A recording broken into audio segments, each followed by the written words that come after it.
and we've got 50 preschools. So that's how it is. So I'll hand it over to Aarti, who will do a brief 5-minute icebreaker with all of us. Over to you, Aarti. Yeah, thank you, Husna ma'am. Very, very excited to see how the next few minutes are going to unfold. All the principals, advisors who are here, thank you for joining. Again, a quick request to keep your videos on. It's really to see and faces. So I'm going to 10 seconds for all of you to find a spot and keep your videos on. And that will just be helpful for all of us as well. Thank you.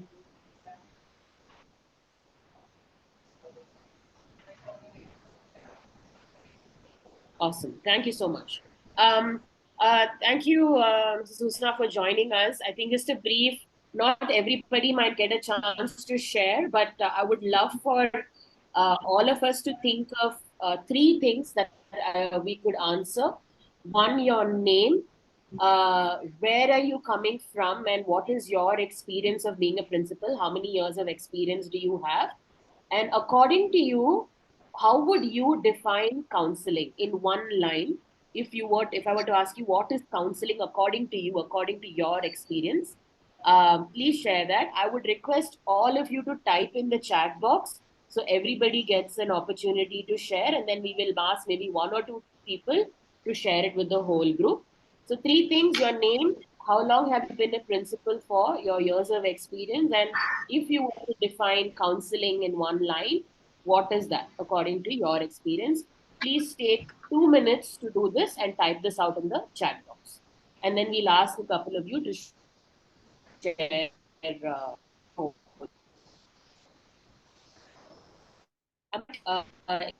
You again, we have gesture here as well.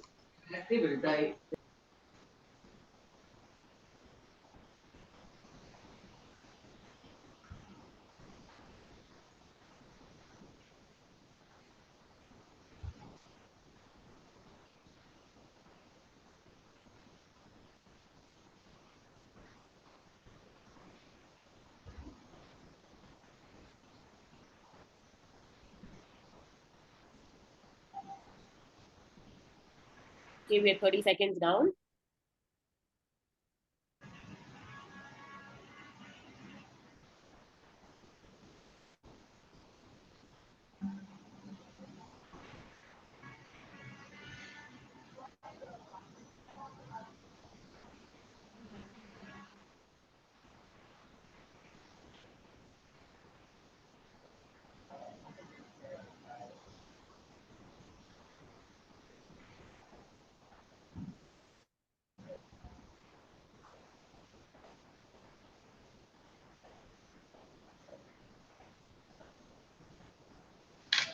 The videos are done.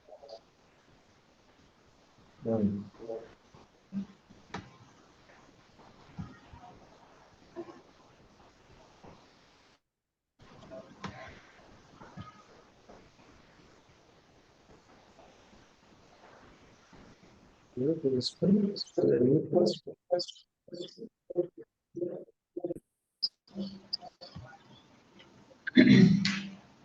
Okay, we have 1 minute more. Okay. Thank you, Prashant sir. Thank you, Anna ma'am. Prashant sir, counseling is helping a person to overcome emotional problems. Okay. 13 years. For Sudhar, it's to help provide assistance to students and teachers. Great.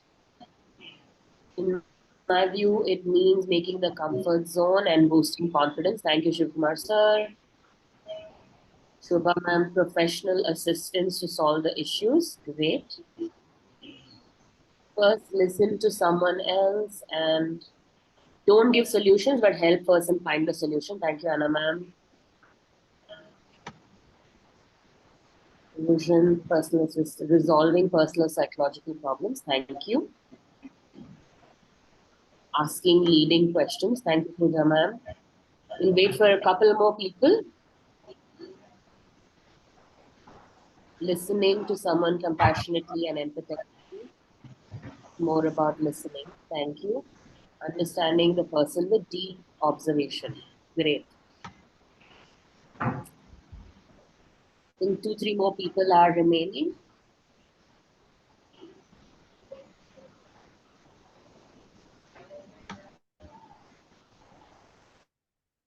Improve mood, treat mental illness, improve communication, relationship. Thank you, Anjuman. Asha and I are the same device. No problem. Thank you, Savita.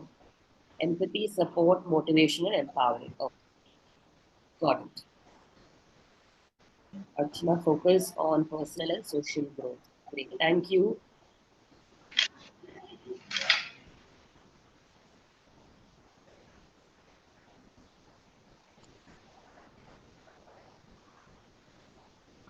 A couple of more people. Savina, if you want to share, where you can be open without being judged. Thank you, Parvati.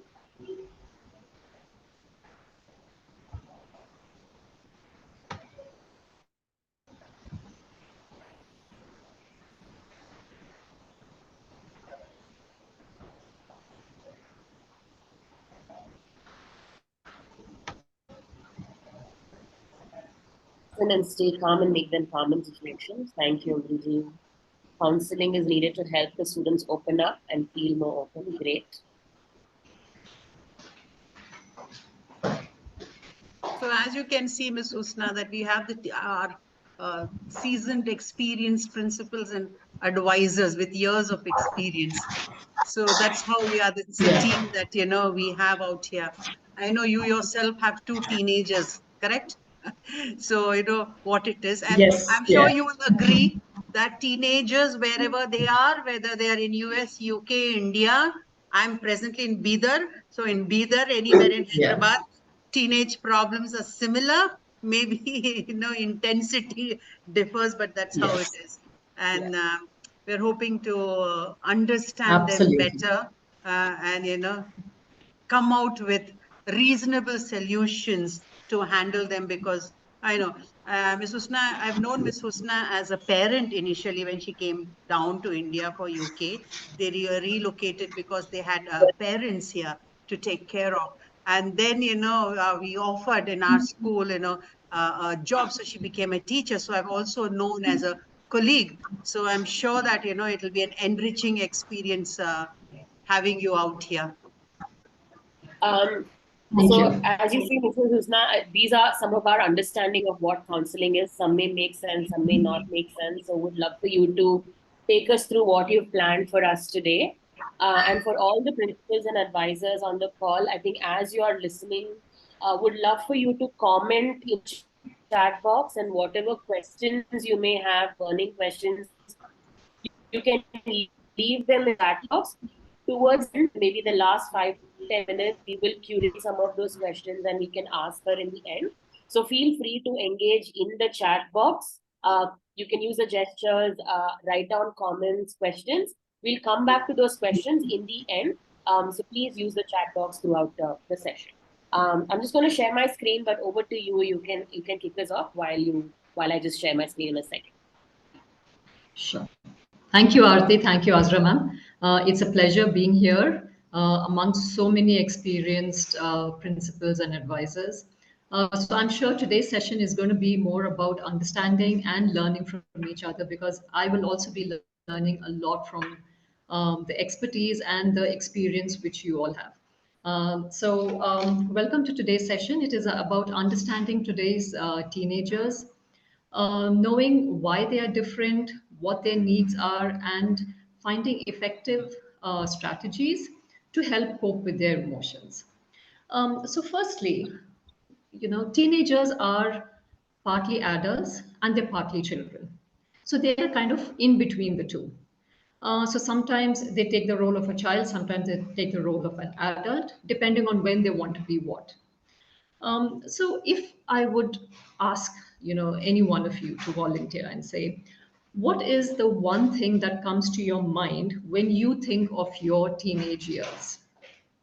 And how would you describe your teenage years? Maybe in a word or two, if anybody would like to volunteer, please. If you think back Yeah, on can your I? teen, yes, sure, yeah. Can I? This is Sure, sure. Anna. Yeah, teenage is an age which is a confused stage where a teenager doesn't know what to choose, how to go about in life. Okay. So is that something you felt when you were in your teenage years? Yes, yes. Okay, brilliant. Anybody else? Thank you. This is Pooja. Hello, Ms. Pooja. But when I look back and think about my teenage years, I think I was dumb compared to the teenagers today. Yeah, I felt really dumb. Okay, Thank you. thank you. Thank you. Anyone else would like to share? I think there was a lot of energy and lot of wanting to do many things. Yeah. So there's a lot of energy if I look back and see myself. This is Asha, by the way. Okay, thank you, Ms. Asha. So I think, we all sort of feel similar, confusion, lot of energy. Yes, if we think back on our times compared to the ones now, obviously, yes, we do feel dumb. Yeah, I do feel dumb many times when I'm sitting with my children and discussing certain things, unfortunately, yes. So let's understand today's teenagers. What do you think has changed? What do you think has changed from what we used to be and who they are now? A lot of exposure. We did not have this kind of exposure. They have an Absolutely. exposure to everything. They have knowledge at the click of a mouse. I mean, we had to go back to the library to know something to read up and, to guide for guidance. But they have everything on the fingertips. That has Absolutely. made a Absolutely. whole lot of difference. Absolutely. Yes. Yeah, Yeah. the entire perspective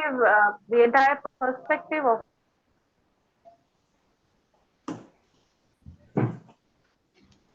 Yes. Sorry. I life think is I'll. changed comparing to our days. Right. Yes. Yeah. So, Aarti, Should I? can we move on with the slide, please? Yeah. Okay. So just a quick peek into their world. Why do we feel they're different? Like someone rightly said, information at fingertips. So today the teenagers have a lot of information at their fingertips. Google, ChatGPT, you name it, and they know it all.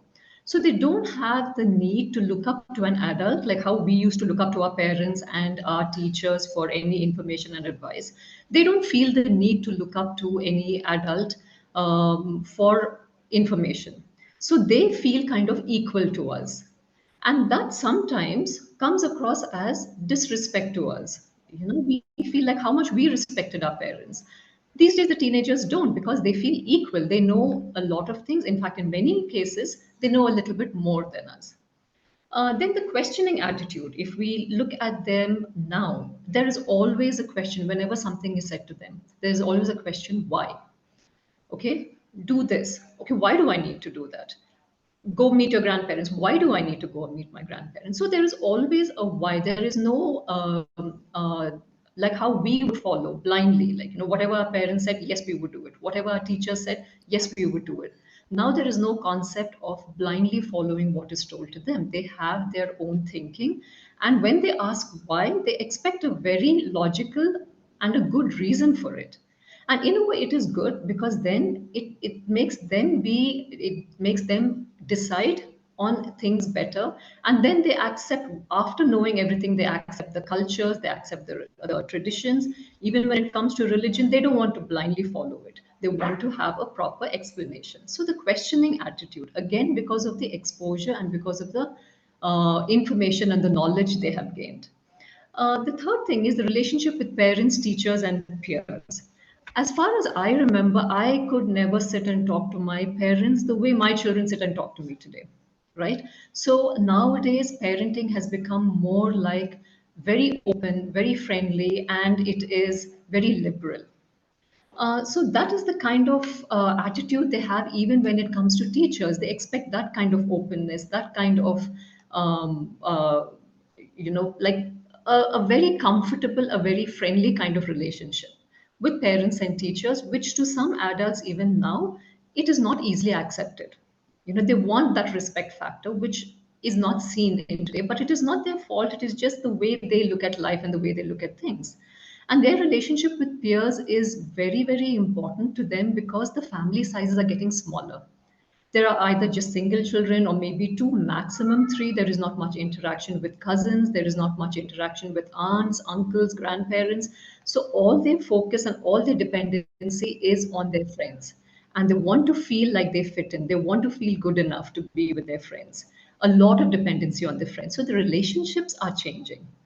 And of course, the relationship with gadgets. I think, we cannot blame it only on the teenagers. We are also equally responsible. We cannot go without our phone even for a single day. We feel literally crippled if we don't have our phone. So it's the same thing with teenagers. They are so addicted to their phones, and because of that, they can be connected to the whole world. They can have a lot of information, but then they are not connected with their surroundings. They are sometimes not connected with their own family members. They have friends, but many virtual friends, but face to face, hardly any. So they are missing out on those socializing skills. They are missing out on building up those connections with people, and that sometimes causes a lot of anxiety. It causes a lot of stress, anxiety, depression. It comes with all of that. Although there are many advantages to it, it comes with all of these disadvantages as well.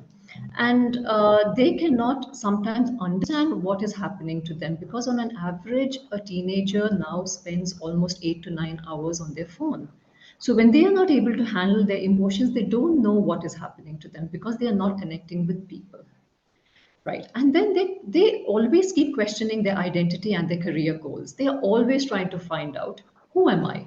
And they come up with answers in a very unusual way. It's not a straightforward answer. They come up with answers in a very unusual way. And as adults, it is very important for us to understand where they're coming from, to support them in understanding what is their identity and let them be who they are. Sometimes there's so much of a resistance between the adults and the teenagers that we want them to be a certain way and then they want to be a certain way. And then there is that resistance and that friction which happens. Even with career goals, there's so many options out there, not like how it was in our times. Okay, there was like, medicine, engineering, teaching, law, but now there are so many options and there's so many things they can do, but we ourselves sometimes don't know what all they can do. So that kind of exposure, that kind of opportunities, but it comes with a lot of stress. It comes with a lot of pressure. So as adults, supporting them, making them understand, guiding them is very, very important. That is how I think they are different. And like it was very rightly pointed out, because of the information, because of the technology, because of social media, things are changing and they're a lot more confident and they're a lot more aware of what is happening around them. Yeah. Thank you. Can you? Yeah. So, as principals of schools and advisors, I'm sure you interact with teenagers on a daily basis. How would you describe them now? Like how you would interact with, different kinds of teenagers? Can you describe them in a few ways? Maybe a few words?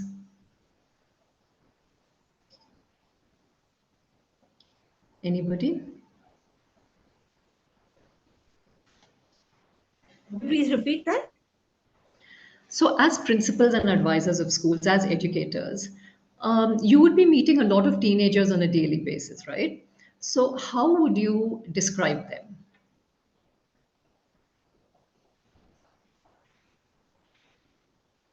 Well, some of them are confused. Some of them are very confident. Mm-hmm. And some know, most of them know what they want from life. This is what I admire in them at their age. But the children now, the teenagers now, they know exactly what they want and how to go about getting it. So I find that confidence really enviable. I wish I was born in this day and age. Yeah. Absolutely. Yeah, yeah. That is right. Full of life. Anna Mary says full of life. Yes, absolutely. Full of life, very confident. They know what they want. They are very focused. So basically the characteristics of a teenager now. They seem to us that they're very self-absorbed. They want that time to themselves. which isn't wrong. They don't want to be seen around, hanging around with parents, going for family functions, wedding. Oh, it's a big no. You guys carry on. I don't want to come. That's a common thing. They want to spend time on their own. They are becoming more and more conscious of themselves, of how they look, and it's fine as long as it's in moderation. It is absolutely fine. Give them that time. Give them that time to spend on themselves, to understand themselves. They are also very impulsive and fearless. They have this feeling that nothing is going to happen to us. That confidence that, oh, we are good, we know it all, like, nothing is going to happen to us. That fearless attitude to face life, to do things. And it's good, but overconfidence sometimes can cause problems. So again, striking that right balance, right? They're very intense and passionate. Now, their feelings, their emotions, what is going on in their mind, it all feels very intense. So they could get angry for a small reason, and we could say, why are you responding like that? Like, why are you overreacting? You're getting angry for such a small reason. But in their mind, it is not a small thing. It is huge. It is exaggerated. It is intense. So us understanding that this is how they're feeling, they're oversensitive. So being sensitive to their feelings, understanding what is going on in their mind is very important. And they're passionate. They know what they want. They know how to achieve it. They are not scared to try. They're passionate about everything. I mean, when I was counseling a few students, there was one boy who said, I want to be like Tendulkar. And it was brilliant. He was very, very sure in his mind that I want to be the future Tendulkar. So instead of discouraging, encourage them. Okay, fine, you want to be like him. Exactly. Find out, how did he become Tendulkar? How did he get into the Indian cricket team at such an early age? What did he do? What sacrifices did he have to make? How much effort did he have to put? What kind of dedication did he have? So it is good to encourage them to research, because they have all the information out there, to research, to find out, so that they can be motivated. But they do not have the ability to judge between good and bad, and because of the kind of exposure, again, social media, everywhere, like, everything is openly available to them, and they have so much exposure, and they're curious, so they know a lot of things. And also things like cigarettes, drugs, alcohol, so easily available. So sometimes what happens, they have it all, but then they don't have the ability and the maturity to judge what is good and bad, and that sometimes can get them into a lot of trouble, and it directly affects their mental state. If they get into things like addiction or wrong company, or if they get into smoking or whatever, after it, initially, yes, it seems really cool, but after a time, it starts to affect their mental well-being. They're not able to handle those emotions. They're not able to handle themselves. So the inability to judge between good and bad, and as adults, this is what we need to guide them. We need to show them. We need to make them, empower them to make the right choices, which will not just help them now, but it will help them even in their future to make the right choices. And of course, there is a high peer group influence, because, like I said, there's so much dependency on friends, on peers, that there is always this pressure on them that they want to fit in. They want to be like them. They want to dress like them. They want to, listen to the same kind of music. They want to go out. They want to hang around. They want to have fun. They want to be like their peers, and sometimes they can be a bad influence. But most of the time, yes, encourage, but with a lot of guidance. So that is where, like, we can understand their characteristics and help them be, yet guide them in the right way. So is it good so far? Am I clear? Yes, madam. Absolutely correct. Thank you, thank you. Now, coming to the needs of a teenager, can you recollect, if anybody wants to volunteer, can you recollect what did you need most when you were a teenager? Yes, madam. Like Yeah. when I was a teenager, I want to be the independent. I don't want to follow the instruction of anyone. I was getting offended even for a small to the smallest thing, if it is not in my way. So that Mhm. might be like the age of adolescence or something. And the points that what you have written, that we need time, we want that everybody should respect us. I want to be independent. I want everything is going in my way, and whatever I am doing, everyone need to love and accept that. So that is the common thing that every teenage wants. But nowadays, everything all these points with plus sign. Time, they want that time in abundance. If respect, only they should be respected. Independent, we need to allow them to do whatever they want. Nobody should ask questions to them. And sometimes if they are wrong and they have listened to from somebody XYZ thing, and asking like this is not correct, this is correct, they will fight for that. That know that what I am doing, that is only correct, what you are telling, that is wrong. So they don't want to be rectified. So that's correct, madam. These all are the needs of teenager, and they are nowadays Absolutely, they are absolutely. beyond. Thank you, Mr. Sandhan. Yeah, you identified it very, very rightly. Yes, that is very true. They cannot accept a no for an answer. And that Yes, they is cannot one accept thing, no. they can't accept no for an answer. And maybe as adults, we are also giving them that leeway. We let them have whatever they want. Everything is easily available. The lifestyle has changed. They are very privileged compared to what we used to be. They are very privileged now, and that we've got to understand. Yeah. So needs of a teenager is pretty much the same as what Mr. Chandan also said. We also wanted to be independent. We wanted to go out. We didn't want our parents to keep asking us, what time are you going to come, why are you late? We wanted to be independent. We wanted to feel like we know it all and we rule the world, right? So certain things have not changed. They are still going through the same thing. Just the surroundings, the environment may have changed. So time, as much as they want to be on their own, they want to have that quality time with their parents. They may not ask for it, they may not express it, but it is very important to them. They want that quality time from their parents because that gives them the security. And it also makes them feel that, yes, there is somebody for me, right? And respect. We never demanded respect as teenagers. We only gave respect to our elders, and that was what we were taught. But nowadays, it is like they demand respect. They want respect. You talk to them in a rude way. No, it's not. It doesn't go well with them. So they want to be respected. Their choices they want us to respect their choices, whether it is the way they dress or whether it is the food they eat, the music they listen to, what they want to do, where they want to go. They want us to respect them for who they are. Independence, again, of course, they want that independence, and in a way it is good if they have that autonomy and independence, because they feel like once we give them that independence, we are actually trusting them with something. We are letting them do certain things because we have that trust in them, and then they want to feel worthy of that trust.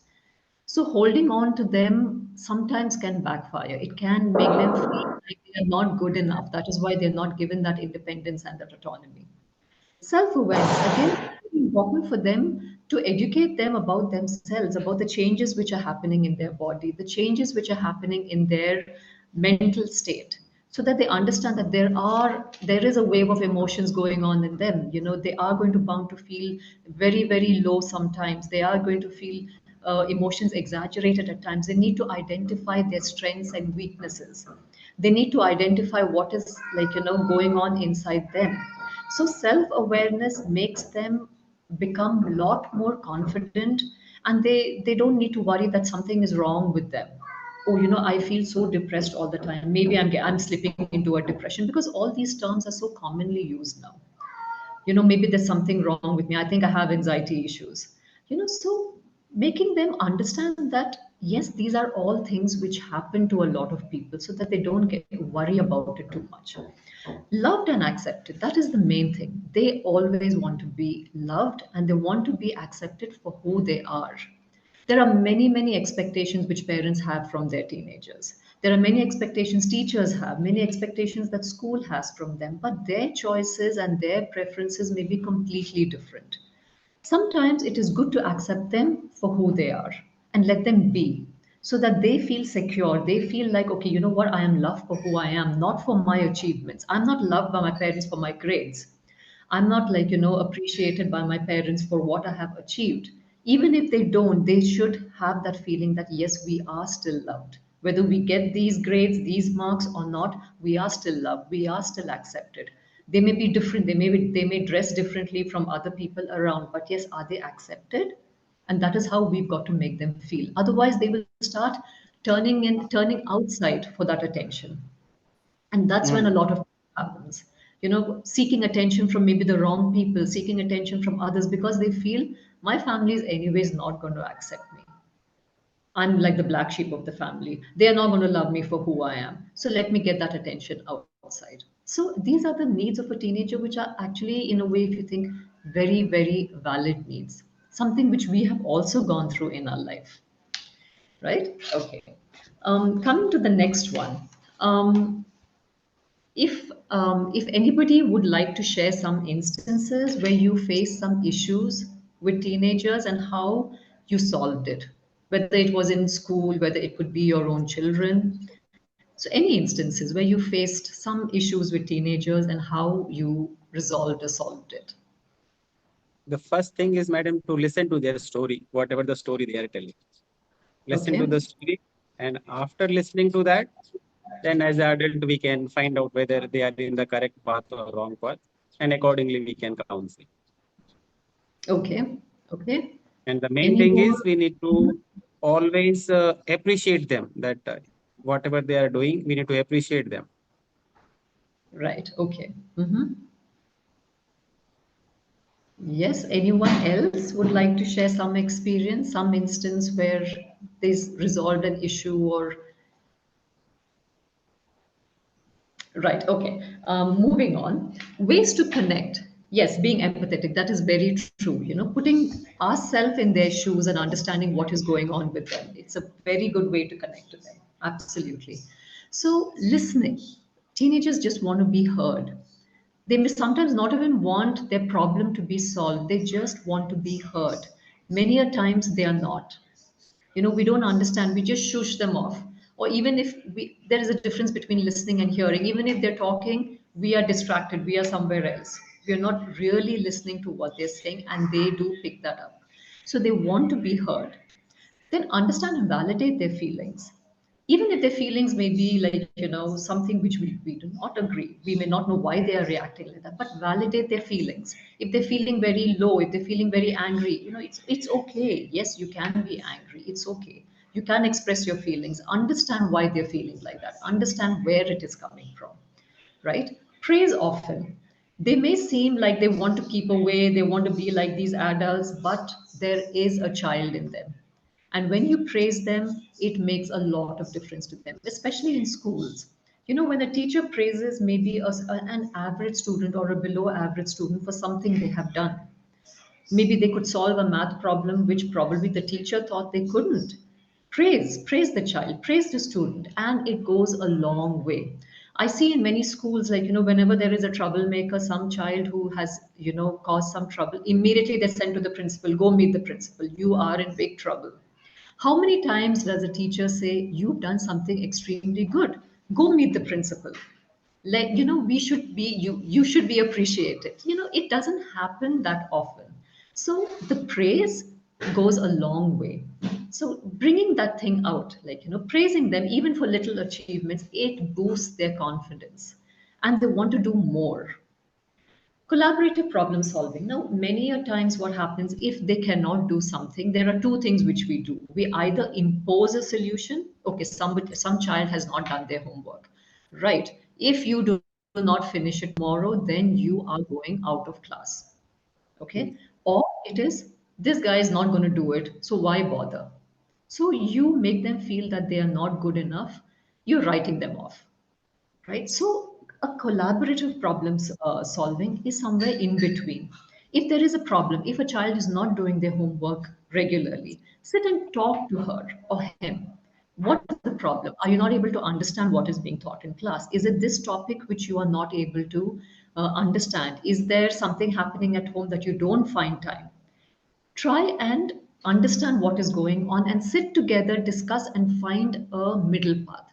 Come find a solution to it. Maybe the child says, yes, I'm not able to understand this. Okay, then what? Do you want an extra 10 minutes of, like, special class, or should I put another student who knows better, where they can help you and they can guide you? Instead of doing 5 problems, why don't you at least try to do 2? So this collaborative problem solving actually helps develop their problem solving skills, and it goes a long way even in their future, because when they are faced with problems or challenges, they know that they can find a solution. They are capable of finding a solution rather than always depending on somebody else. right? Setting boundaries to maintain discipline. Now, there is a lot of, in many schools, there is this whole system of punishment. There is a whole system of, like, kids being shouted at, sometimes beaten. All these things happen. And they feel like it is unfair on them.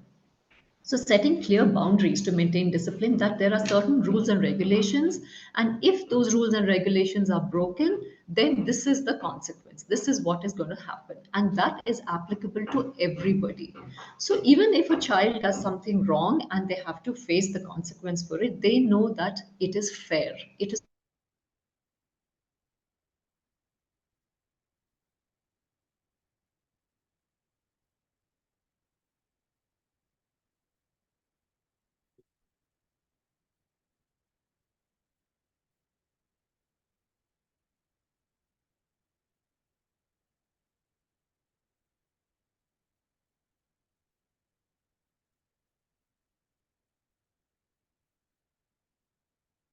Sorry, did we lose her, or is it just me? No, I think we lost her. I'm also We not able can't to. hear her. Well, we are not able to hear Yeah, her. just wait for a second.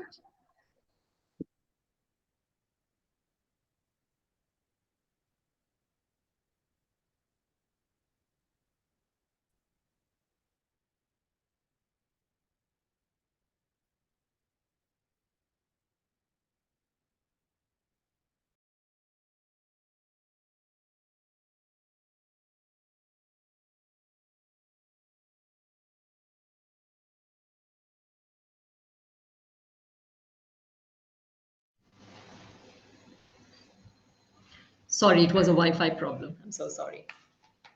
No problem. Welcome back. I'm just sharing the screen again. Thank you.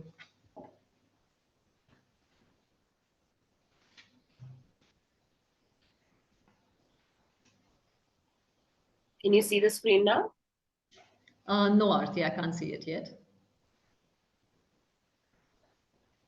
I'm sharing my screen. Can others see it? Yes, madam. Yes, ma'am. Yes, ma'am. Ms. Husna, can you? I'm not able to see it. Mm,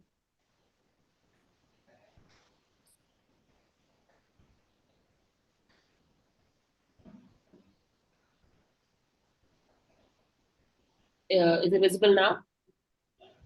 No, it's not yet visible.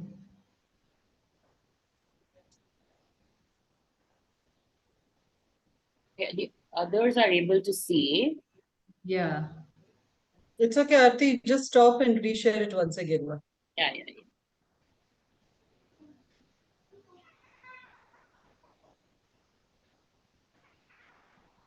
What about now? Yes, I can see it. Yeah. Thank you, Aarti. So yeah, just continuing from where we stopped. Connection before correction. So this is something very important we need to remember. We need to connect to them before we can correct them. So when we have that connect and then we correct them, the correction is taken very, very positively. It's not taken as they don't feel like we are criticizing them, or they don't feel like we are targeting them. So that connection before correction is something very important, particularly in schools, within the classroom with teachers. If there is a connect, then correction becomes very easy. Educating and providing a safe space. So teenagers basically want to be heard. They want to be understood. And if we educate them that bring about awareness about a lot of things, and also provide a safe space for them to talk, to let out their feelings, to communicate, to make themselves like open to us. If we provide a safe space, giving them that assurity that it is very confidential, so probably having a school counselor, or if you're not able to have a school counselor, tying up with some NGOs and having a visiting school counselor where they are able to go and share, and where they're able to discuss their problems, resolve their issues. It is very, very important. In that way, they feel connected, they feel cared for. And educating them on a lot of things. It could be educating them on the safe use of technology. It could be educating them like sex education. It is so important, but we don't do it. We still think it's a taboo. So making them, educated in all these things, making them educated about the emotions they go through, about relationships, because a lot of wrong relationships causes problems in their life. So educating and providing a safe space to teenagers is very important. And sometimes there is a taboo as well where they feel going to a counselor, oh, there's something wrong with me. Like, I think I'm a little crazy.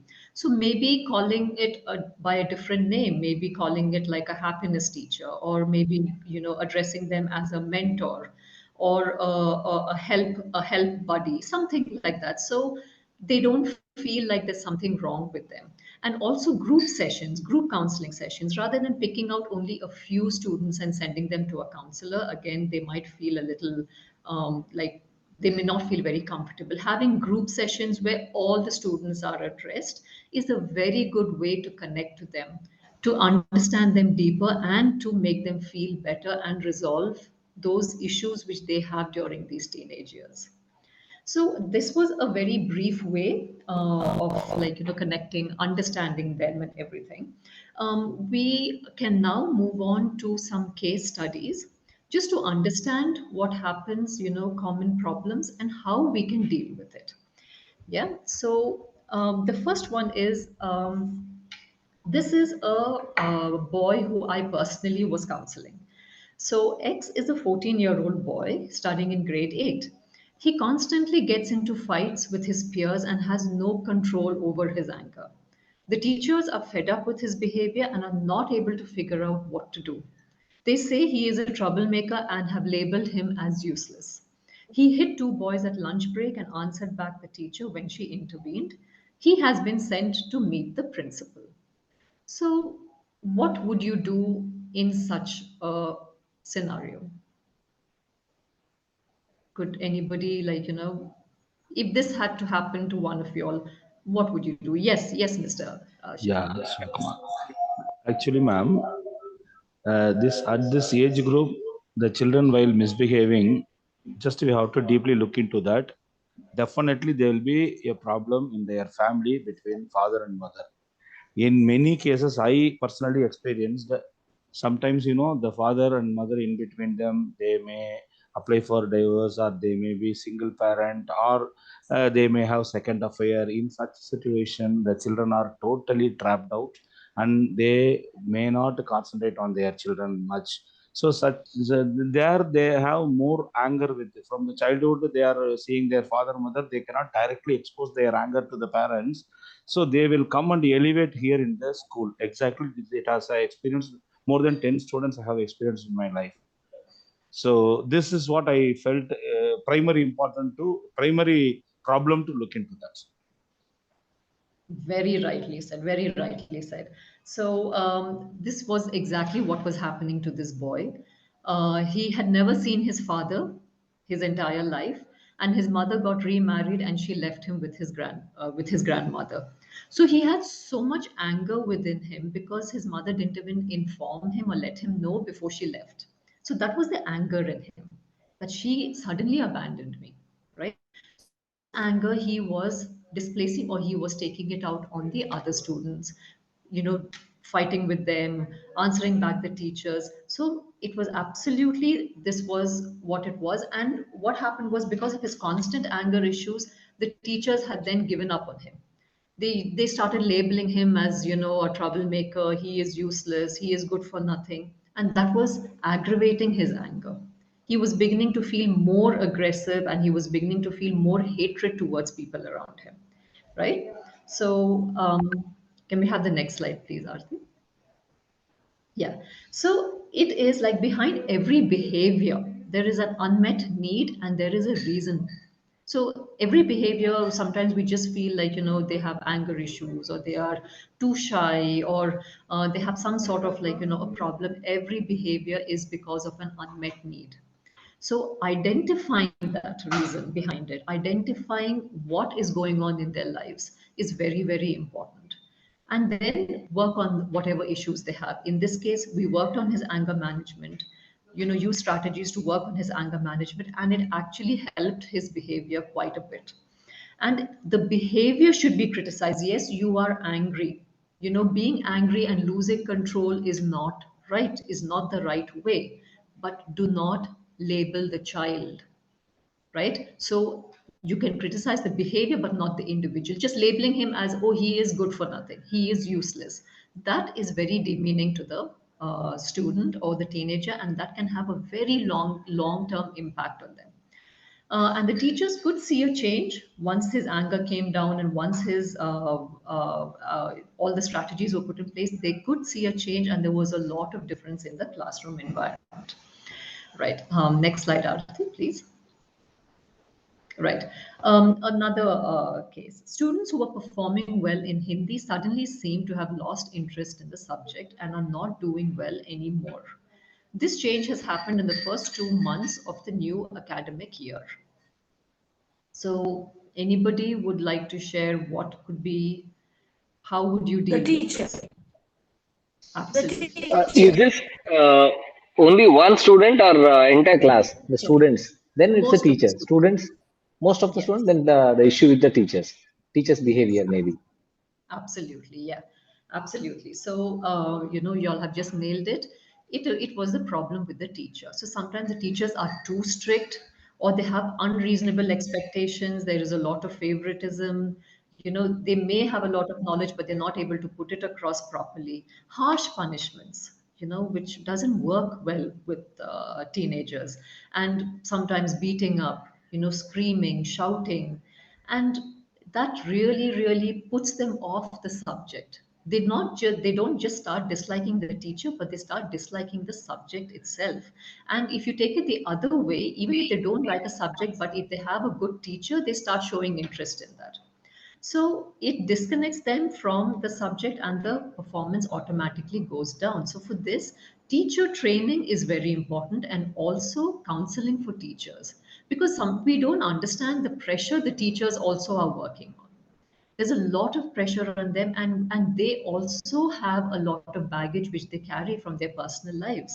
So then it is very easy for them to then take it out on the children, because they are easy targets, to take it out on the students. So counseling for teachers, not just for students, but even for teachers, is very important, and it should be considered by schools. Yeah. Next slide, Arti, please. A group of boys in high school have been caught watching porn in school. How would, this kind of a issue be dealt with if it had happened in one of your schools? Anybody would like to share? They have to be engaged properly in the school, and the teachers, they should be in continuous observation with the teachers, probably with activities. Actually, it has to be diverted. If there is no proper observing, watching of the children, it may happen, especially in government schools. Such things are very much, not only porn videos they are seeing, they have the habit of using some horns pocket, like so many things are happening. Even in, I have heard some children are using beer bottle in the restroom. All these misbehaviors are happening because of the children are not properly handled. So that they need, actually, continuously 100% they have to be in the teacher's observation. That should not bore them. It should be innovative, something learning. If at that teenage, if they have continuous learning, definitely this all will be slowly that will not involved, or slowly it can be removed also. But we have to engage them properly. It had happened in my school. Where I was sorry, your voice is not clear. They would go to the computer lab, and instead of doing what the teacher was telling them to do, can you hear me now? Yeah, it's better. Yeah, your voice was breaking up initially. It's better Hello, now. can you hear me? Yes, we can hear you now. Hello? Hello? Yes, Pooja, Hello. we can hear you now. The light just went off, your power went. So where I was principal earlier, we had a huge computer lab, and these grade 12 boys would go there and they would download sites and watch porn. Right. So this has happened, and then we had to block the sites and all that. Our fault, basically. We should have done it earlier. We didn't Right. think about it. Then when we got to know, then we started supervision. Absolutely. Yeah. Yeah. So, that is true, because sometimes we do not expect these kind of things to happen, but then when it happens, we become cautious. And I also feel very Mhm. strongly that it's because of lack of sex education in school. Yes. Yes. Yes. Because they are So curious. They if want I to can know. just add a So it's point better here. that we tell them the right way rather. Can you hear me? Yes. Yes. Yeah. Hi. Yes. So Please go on here. see, one is like I was just going to say the same thing. Sex education is so important for teenagers, because their hormones are going haywire. They're discovering themselves. They're discovering the opposite sex. Mhm. The one is that, and second is we don't treat sex as taboo. That is so important. It is so important because it's always like the reverse psychology that works. Whatever you want to hide, whatever you treat as thing is what the child wants to do and wants to know, and Yes. Yes. so bring them to a comfort level. Of course, you're not saying okay, go do or go watch, go everything, but then when one is sex education is absolutely important. Second is don't treat sex as a taboo, as a topic. They should feel comfortable to come and, like, I mean, of course we don't have counselors, but if they can reach out to anyone, come and speak, come and ask. They may not be able to ask such questions to their own parents, but we should make them feel that you need something, please feel free to come and ask or say anything. And I've had students who opened up to me like that. So Absolutely. I think that's very important. We know that, I mean, this is the age where they are exploring. Yes. They are confused about their own body, what's happening, and the hormones are playing like ridiculous things in their bodies. Yeah. Yeah. So yeah, I think, yeah, that's what I wanted to say. Yes, that's perfect. That is actually very, very right. Having sex education in school is very, very important. Rather than them trying to find out from other sources, giving them the right education is extremely, extremely important. It is their age, it is the exposure, and it has to be channelized the right way. And of course, don't make them feel guilty for it. That is Exactly. the worst thing that can happen to them, because then they will never ever want to, they will start trying other ways and means, and they will start going into, like, a lot of other wrong things. So don't make them feel guilty. Rather than shaming them, blaming them, making them feel guilty, address the issue, make them understand, have sex education, probably have, like, different sessions in school for them to become aware, bring awareness, bring education in, and also make them understand about good touch and bad touch, because sometimes you don't know what they are experiencing, whether they have been, like, through some sort of an abuse, some sexual abuse, what abuse, we have no idea. So make them so that they can protect themselves, and they will also learn to respect girls, because many a times it happens that girls are seen as an object, in these kind of in these kind of years. Girls are seen as, like, an object. They're looked upon in, like, weird ways and everything. So that respect builds, and then it becomes like it is a natural thing which they are feeling. It is nothing to feel, like, ashamed about, or nothing to hide. So yeah, that's can we have the next slide, please, Arti? Right. So a 15-year-old boy has been found with a cigarette in his pocket. He says that it is his older brother's and he accidentally got it to school. His friend claims that they have seen him smoking, and a few of them even think it's cool. The boy consistently denies it and starts to get aggressive. So, anybody, what would be your take on this? Peer pressure. Mm-hmm. Peer pressure, identity crisis. They want to look cool. They're crying out for recognition. They're crying out to be noticed, not recognition, noticed. Notice. So that's how it starts. Curiosity, inquisitiveness. I want to be seen. I want to be heard, Mm-hmm. and I want to be. I want to blend in. So that's where it starts. Absolutely. Yes, Yeah. absolutely. So they are very curious. They want to explore, they want to know, and they also want to feel cool about it. They think that everybody is going to think that they're really cool, yes, and they want to be, sort of in the limelight. And again, instead of shaming the student, instead of trying to say, no, you are lying, we know it is yours. Okay, ignore it. We know it's a lie, ignore it. Don't shame the student, bring about awareness, not only to that student, but maybe to the whole class. And probably not even talk about why, or who was caught or who did it, but make them aware of what kind of repercussions is it. It could have health, adverse health issues. It could be, it could become an addiction. Make them understand of what the consequences of what will happen if they get into these kind of habits. Again, making them aware, teaching them the right choices. And also we have to understand role models, because they have so much exposure. They have a lot of their favorite, maybe actors or sports stars or whatever, and they see them on TV.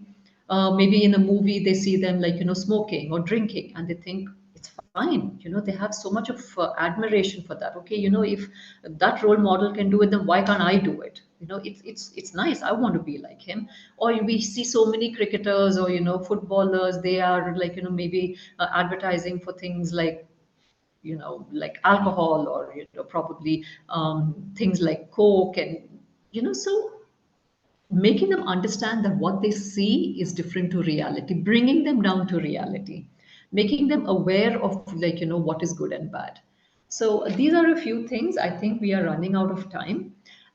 These were just a few things which I wanted to bring out to you, and wanted to make it as interactive as possible. I hope this has helped, because for me it has been a very, very good learning experience.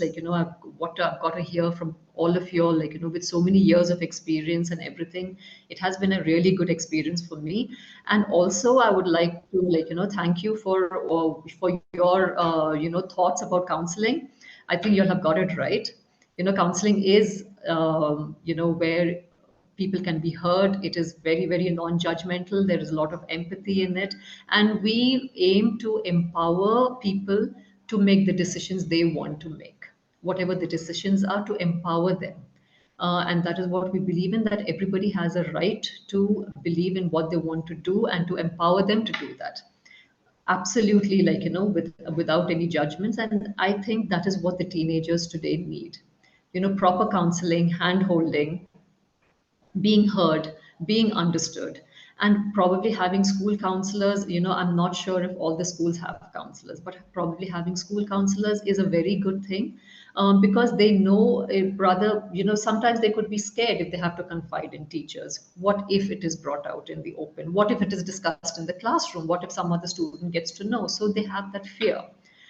They have the fear of being judged. So if they have a safe space where they can speak to a counselor, where they have that kind of a connection with someone else, or maybe get external counselors to, talk to them, to educate them, to make them aware, we will see a brighter future for them, because they are the future. And if we can do anything to make their future better, to help them deal with their emotions, then it is for a better tomorrow. So any questions? No, madam, you answered all. Thank Whatever you. the real life situation, you answered all. Thank you. Thank you, Ms. Mr. Husna, I have a few questions here. So, talking about the different case studies, I know we're running out of time, but I would like to understand. See, we spoke about the different case studies and how, what could be the possible reasons and how you handle them. But I would like to understand, like in the case study one, the anger management that we spoke about. So you told that there were different strategies used to help the child to control their anger. So my question would be like, what were the strategies which helped the child to reform? And if any of our schools we face these kind of situations, it's quite a common thing, especially these days. So what are the strategies like other than like, as you say, okay, referring the child to a counselor. Okay.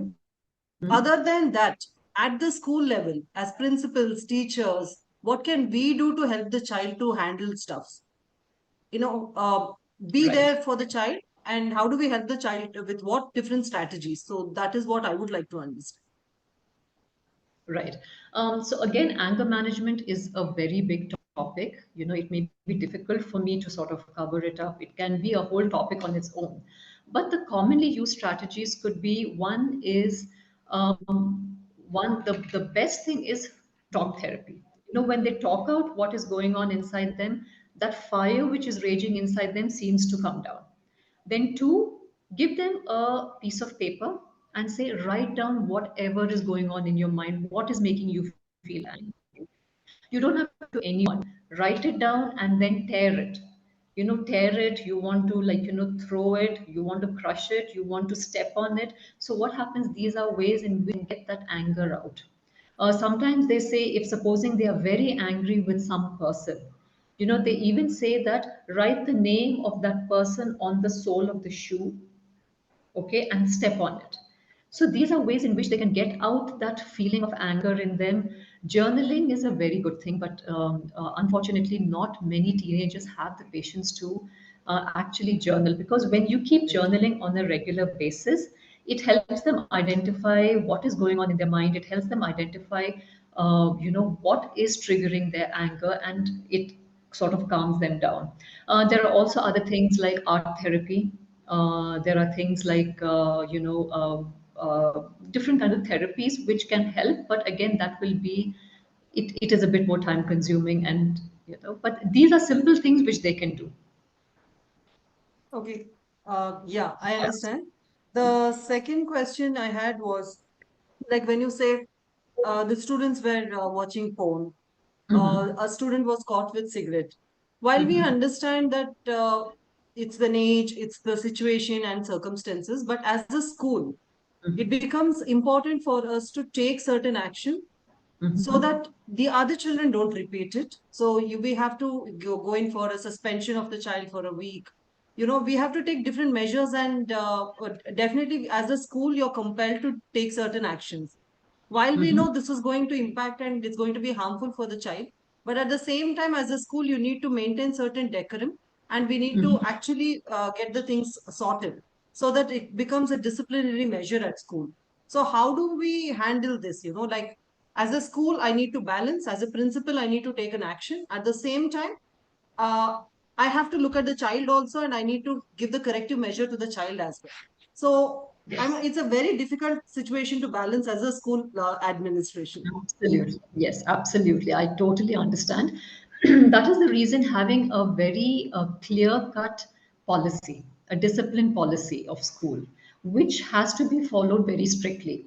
So in that policy, these things can be mentioned. If a child is found with things like cigarettes, or watching porn, or doing things which are inappropriate to a school setting, then this is what the consequences are going to be. Maybe you will be suspended. Your parents will be called. You will be suspended. So they need to know what is going to happen to them if they violate those rules, or if they break those rules. In that way, the discipline is maintained, and everybody else knows what is going to happen. So, for instance, in killing, maybe okay, they're given 1 2 3 warnings. After that, some action is taken.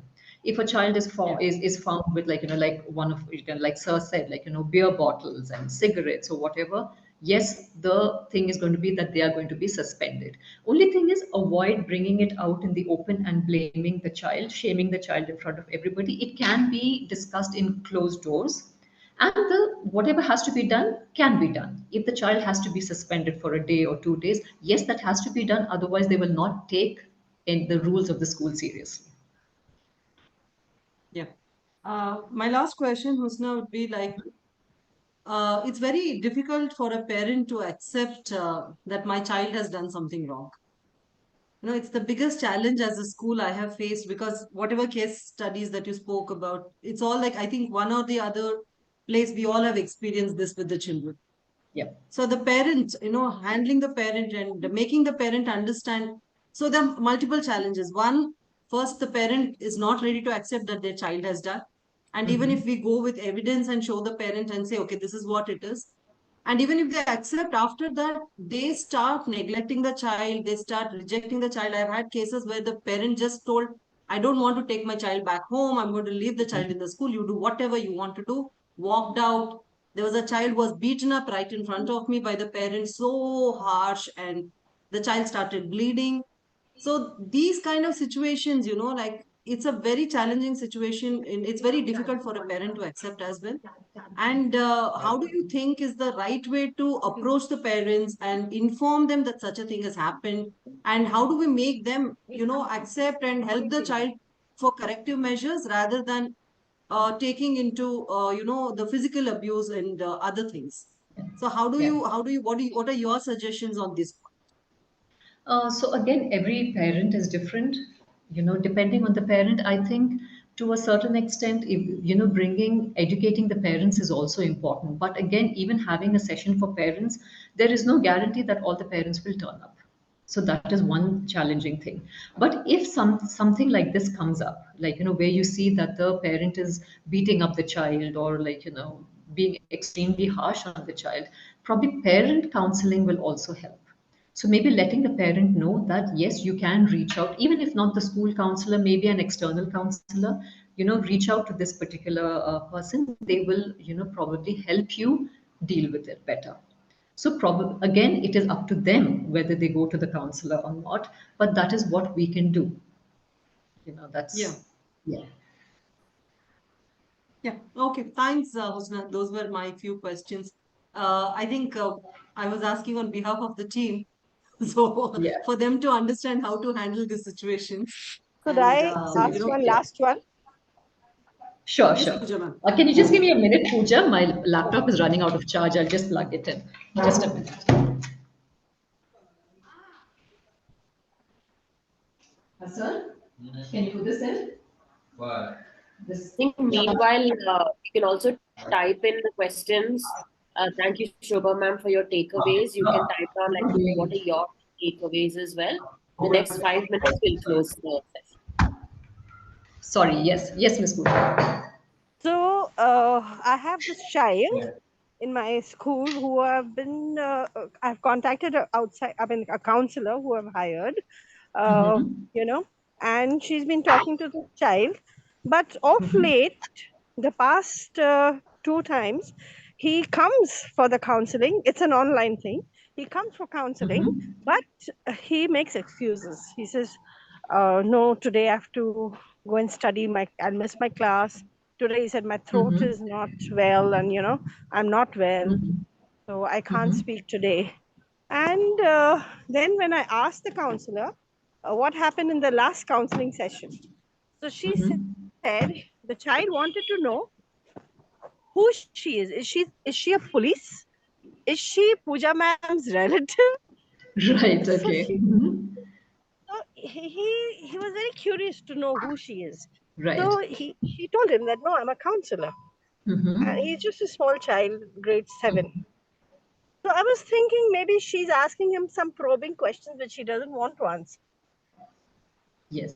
Think so? Yeah. There is a possibility. Yes. Yes. There is a possibility because particularly with that age children, it is very, very important to build a rapport.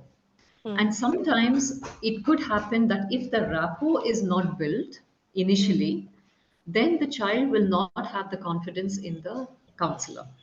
First two, That's three sessions, he was very interested. And in fact, he would come and tell me, can I have a session today with so-and-so ma'am? So he was very interested in the beginning. Then suddenly, last two sessions, I realized that he's just cooking up stories. And, you know. yes. Yeah, yeah. There could be probing questions. The other thing is if you know, he feels like somewhere he feels like he cannot trust her. If something has been said or something has happened where he feels that what he's spoken to her may have come out to his parents or to the teachers, he's getting a little worried. Also, online sessions for that age kids may not work very well over a period of time. 7 years old, they prefer No, not the 7 years. He's in grade 7. Oh, So grade yeah. 7. Sorry, sorry. Yeah, yeah. Okay. So it could be that something the counselor has said has kind of put him off. So he has, you know, sort of Switched disconnected off. from that person. It could be, Yeah. yeah, he switched off. Either there is some trust issue where he feels there is like, you know, breach of confidentiality, or it could be that the other students, if the other students know that this child is going and speaking to a counselor, they may be picking on him. Like, oh, is there something wrong with you that you have been put, to speak to a counselor? That is why sometimes maybe not calling the counselor helps in school, giving them a little fancy name, like giving them a little, like, sort of friendly name, like I've said, like, a happiness teacher, so that the other children don't pick on them that, oh, you have some sort of mental issue, because the taboos, even with adults, right? Even adults, if they have a problem, they want to hide from everybody that they're going to a counselor. Right. Yeah, so that could happen even in children. Thank you. Yeah, I hope that answered your question, Ms. Pooja. Yeah. I quite guessed it, but I just wanted a professional validation. All right, thank you. Ma'am, I have a question, ma'am. Mm-hmm. There is a student in my school. He will break up all the pipes, and he will not accept whatever he gets. He'll be breaking. He'll be damaging the school property, and also he takes away the things of the other students. He'll be tearing the books of other students, and he'll be stealing the money from parents, thousands together. You'll take the huge number of, you'll buy a lot of eatables and bring and give. So parents know they don't want him to be asked, nothing to be questioned from our end. If we question, they will be revolting. Parents will be shouting at us. In such cases, how to support the child fully, ma'am? So again, the parents are in denial, and maybe the child is neglected. There is a strong possibility that the child is either neglected or he is over-pampered. There could be that the parents are not wanting to address the issue because they are fine with the way things are going, right? So if they're both busy working or whatever, the child is neglected. He is not getting that kind of attention from the parents. So he might be doing these kind of things here to get noticed, to get that attention. There is a possibility. So again, talking to him, understanding what is the underlying issue behind this kind of behavior. Why is he breaking pipes? Why is he doing things? Why is he stealing money? Is it that he wants to? He is wanting. Is he into some kind of bad habits, or he is wanting that attention? What is it that is going on? Like, try to find out the reason behind the behavior, and that could help. And then it is easier to work on it. If there is a school counselor, or if there is an external counselor who can talk to this child, it would help. Okay, thank you. Yes, thank you, Ms. Mary. We'll do one more maybe, and then we'll close out if there's anyone who wants to share. If that's okay with you.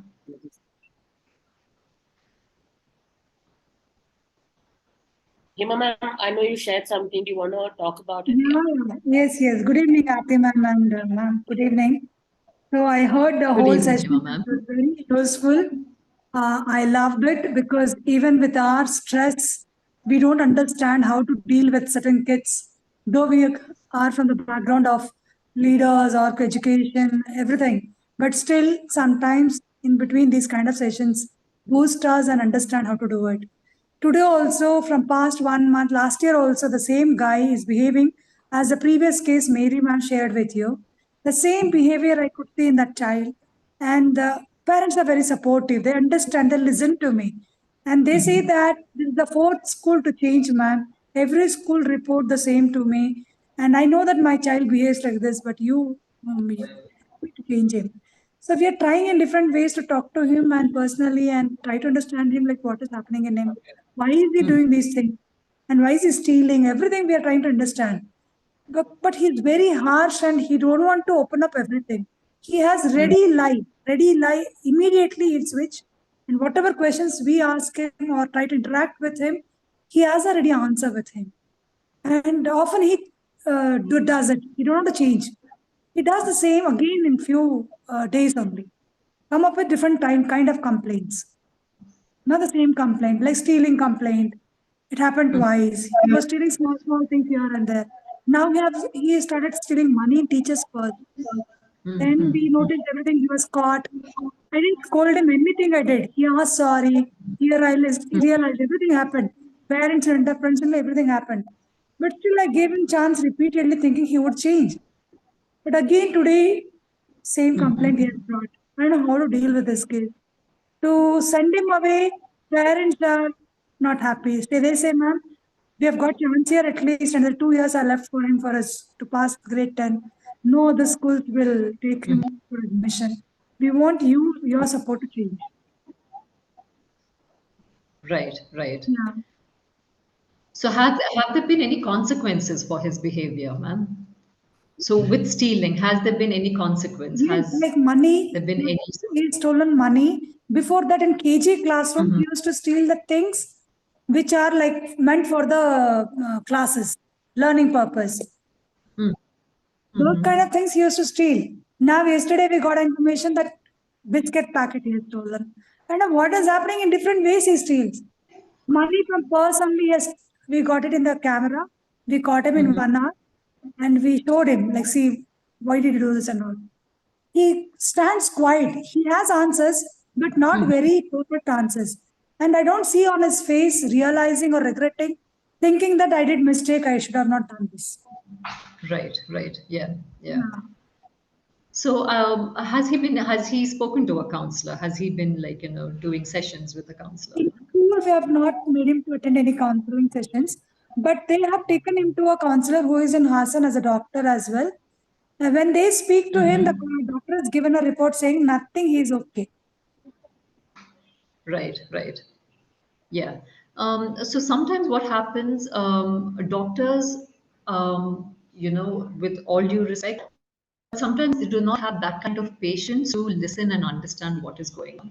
So Yeah, if he can be put into like counseling sessions where he's only been like, where he can sort of they can pick up what underlying reason is for him stealing. Because sometimes stealing can become a habit, but there must be a reason for him doing these sort of things. So probably the counseling session, if he is not opening up, would require certain therapies. Like I was mentioning, art therapy, there is play therapy. There are different kind of therapies where the child doesn't even know that they're actually trying to understand what he is feeling. Like they could just ask him to draw something based on his drawing, they will be able to understand what is going on in his family. So then they can ask him leading questions to that, is there something you are feeling? Is there something you would want to share? So art therapy works pretty well with children. Play therapy again works well with children. So they don't know that they are being engaged. They don't know that they are being assessed. There are different assessment tools as well. Like, probably, I don't know if he has gone through screening of ADHD, whether he has underlying issues which have not been picked up. So there is that excessive burst of energy happening. He doesn't know what to do. Whether he is being neglected at home, that is why he's doing these sort of things. Whether he's seeing something at home which is troubling him. So there could be so many underlying issues. There might be so many reasons behind his behavior. Probably having regular counseling sessions will help, but it requires a lot of patience. It can't help, in 1 or 2 sessions. It could be over a period of months to actually identify what the problem is and then start working on it. Yeah, I understand. Like Lalita ma'am also supported us with this section of counseling, like we're making them to drop their feelings or emotions on a paper with different kind of drawings and all. So that also helped them for one class. But this class is different now. And how often should I do this? That's also a question to me. Like every month, is it required for us to attend it? This kind of. Yes, it depends on the needs of the child as well. It could vary. Some children, really to start off with, they may need a session every week. Yes. And then it can be tapered off. Sure, ma'am. So, Thank you. yeah. Thank you so much. So kind of. Thank you. Thank you. All right, I think it's time to sort of close the session. Thank you, Ms. Husna, for your valuable time. I know we ran over, but from the comments in the chat box and personally as well, this has been a really helpful session. I think many reminders to sort of pause and think before reacting to some of these students, and also just connecting with our own, teenage years kind of made us think through, like, how to deal with some of the students we have right now. So thank you so much for your time. Advisors and principal, thank you for engaging and asking questions and sharing. I have the presentations I'll share with all of you post the session as well. Thank you, Husna ma'am. Thank you for your time. Really, really helpful. Thank you, Aarti ma'am. Thank you, everybody. Thank you. Thank you so much. Thank Thank you. everyone. See you in the next leadership circle. Thank you. Bye. Thank you. Thank you, Aarti ma'am. Thank you, Husna ma'am. Thank you. Bye-bye. Bye. Thank you. Thank you all. Thank you very much. Thank you.